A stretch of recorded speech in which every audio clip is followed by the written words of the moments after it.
The Telltale Heart by Edgar Allan Poe. Read by John Doyle.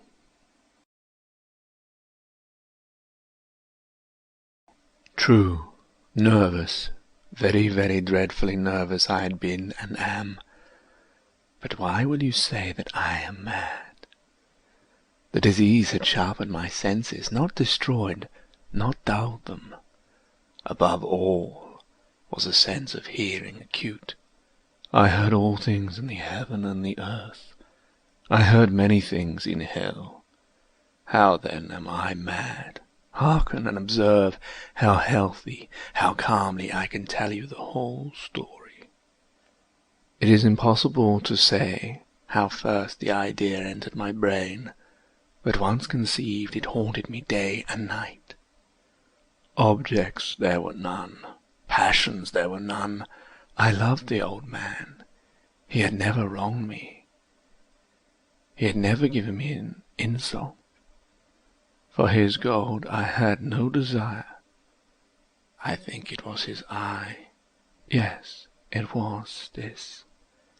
He had the eye of a vulture, a pale blue eye with a film over it.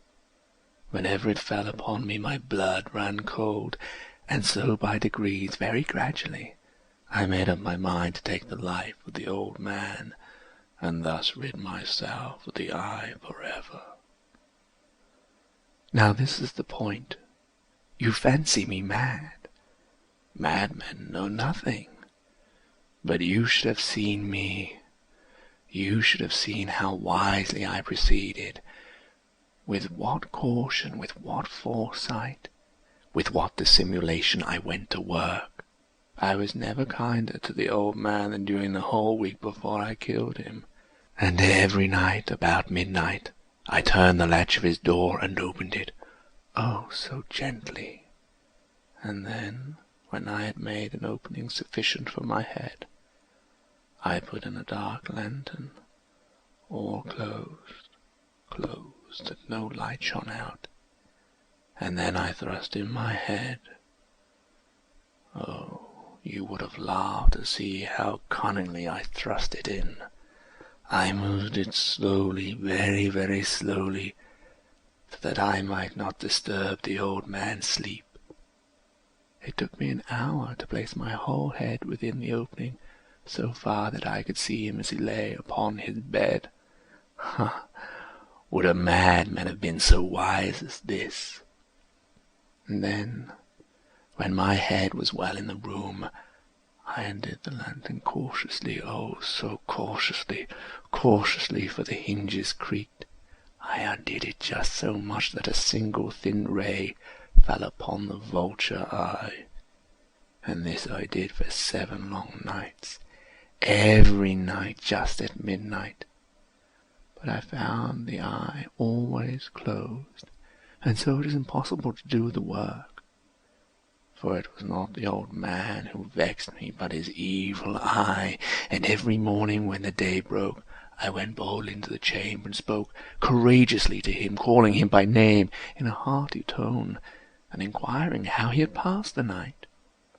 So you see, he would have been a very profound old man indeed to suspect that every night just at 12 I looked in upon him while he slept. Upon the 8th night I was more than usually cautious in opening the door.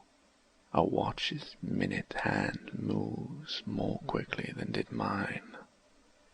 Never before that night had I felt the extent of my own powers, of my sagacity. I could scarcely contain my feelings of triumph. To think that there I was, opening the door, little by little, and he not even to dream of my secret deeds or thoughts. I fairly chuckled at the idea, and perhaps he heard me, for he moved on the bed suddenly as if startled. Now you may think that I drew back, but no. His room was as black as pitch with a thick darkness, for the shutters were closed fastened through fear of robbers, and so I knew that he could not see the opening of the door, and I kept pushing it on, steadily, steadily.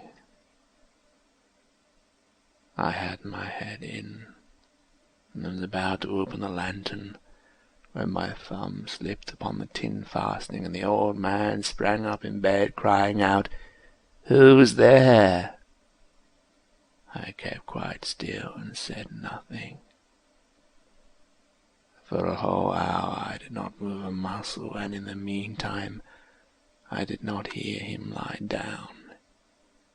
He was sitting up in the bed listening, just as I have done, night after night, hearkening to the death watches in the wall. Presently I heard a slight groan, and I knew it was the groan of mortal terror. It was not a groan of pain or of grief, oh no. It was a low, stifled sound that arises from the bottom of the soul when overcharged with awe. I knew the sound well. Many a night, just at midnight, when all the world slept, it has welled up from my own bosom, deepening with its dreadful echo the terrors that distracted me. I say I knew it well. I knew what the old man felt, and pitied him, although I chuckled at heart.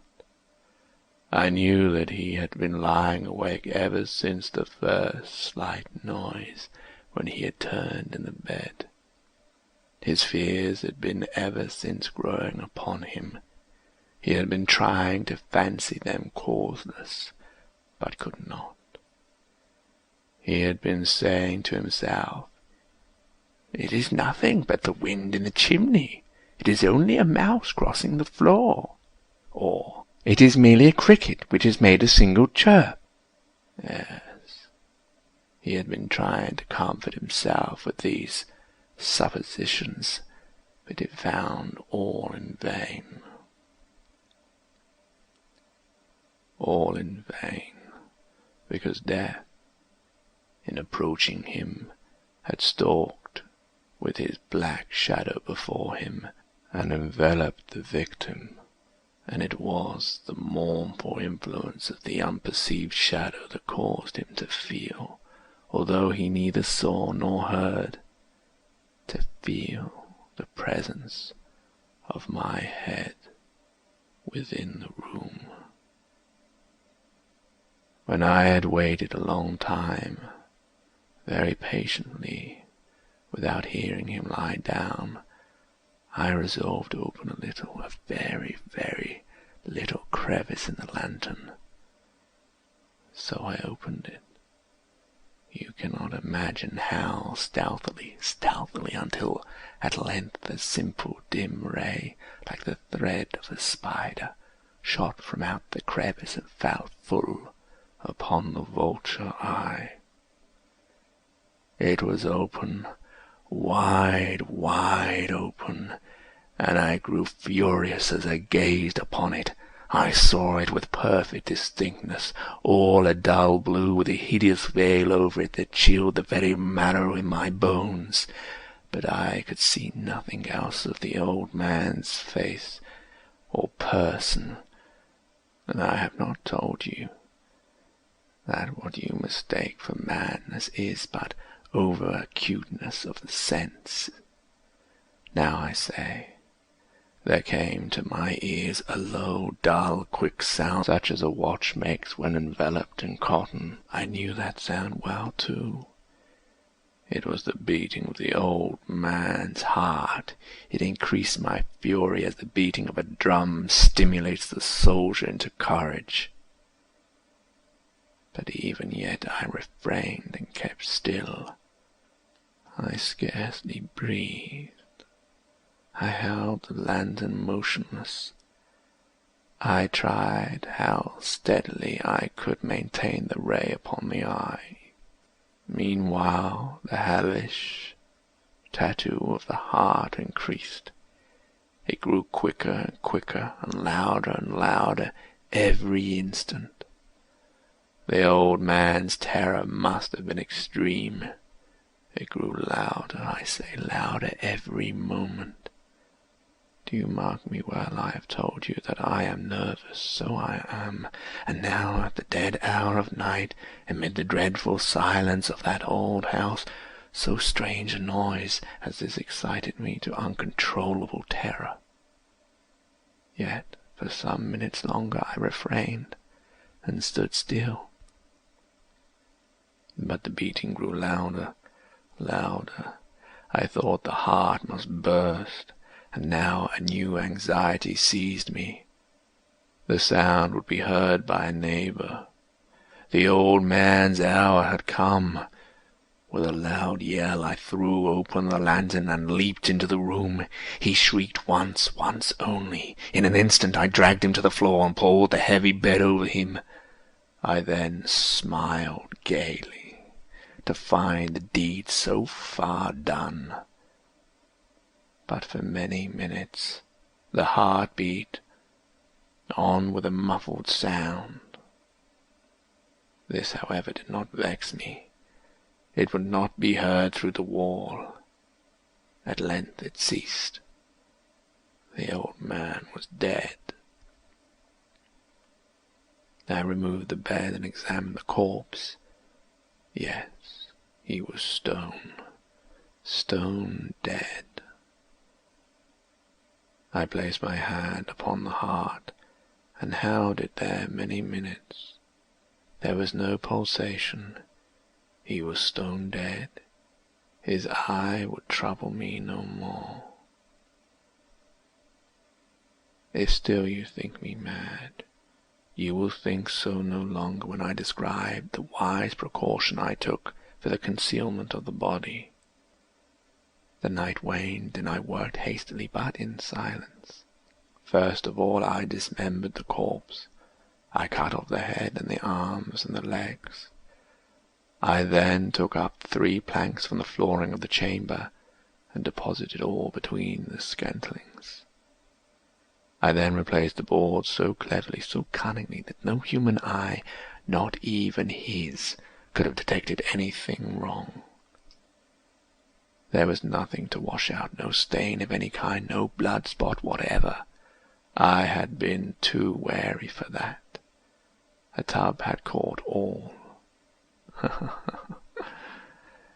When I had made an end of these labours, it was 4 o'clock, still dark as midnight. As the bell sounded the hour, there came a knocking at the street door. I went down to open it with a light heart, for what had I now to fear? There entered 3 men who introduced themselves with perfect suavity as officers of the police. A shriek had been heard by a neighbor during the night. Suspicion of foul play had been aroused. Information had been lodged at the police office, and they, the officers, had been deputed to search the premises. I smiled, for what had I to fear? I bade the gentleman welcome. The shriek, I said, was my own in a dream. The old man I mentioned was absent in the country. I took my visitors all over the house. I bade them search well. I led them at length to his chamber. I showed them his treasures, secure, undisturbed. In the enthusiasm of my confidence, I brought chairs into the room, and desired them here to rest from their fatigues, while I myself, in the wild audacity of my perfect triumph, placed my own seat upon the very spot beneath which reposed the corpse of the victim. The officers were satisfied. My manner had convinced them. I was singularly at ease. They sat, and while I answered cheerily, they chatted of familiar things. But ere long I felt myself getting pale and wished them gone. My head ached, and I fancied a ringing in my ears, but still they sat and still chatted. The ringing became more distinct. It continued and became more distinct. I talked more freely to get rid of the feeling, but it continued and gained definiteness, until at length I found that the noise was not within my ears. No doubt I now grew very pale, but I talked more fluently and with a heightened voice, yet the sound increased, and what could I do? It was a low, dull, quick sound, much such a sound as a watch makes when enveloped in cotton. I gasped for breath, and yet the officers heard it not. I talked more quickly, more vehemently, but the noise steadily increased. I arose and argued about trifles in a high key, and with violent gesticulations, but the noise steadily increased. Why would they not be gone? I paced the floor to and fro with heavy strides, as if excited to fury by the observation of the men, but the noise steadily increased. Oh God, what could I do? I foamed, I raved, I swore. I swung the chair upon which I had been sitting and grated it upon the boards, but the noise arose over all and continually increased. It grew louder, louder, louder, and still the men chatted pleasantly and smiled. Was it possible? They heard not. Almighty God, no. No, they heard, they suspected, they knew. They were making a mockery of my horror. This I thought, and this I think. But anything was better than this agony. Anything was more tolerable than this derision. I could bear those hypocritical smiles no longer. I felt that I must scream or die. And now, again, hark! Louder! Louder! Louder! Villains! I shrieked. Dissemble no more. I admit the deed. Tear up the planks. Here, here. It is the beating of this hideous heart. End of The Telltale Heart.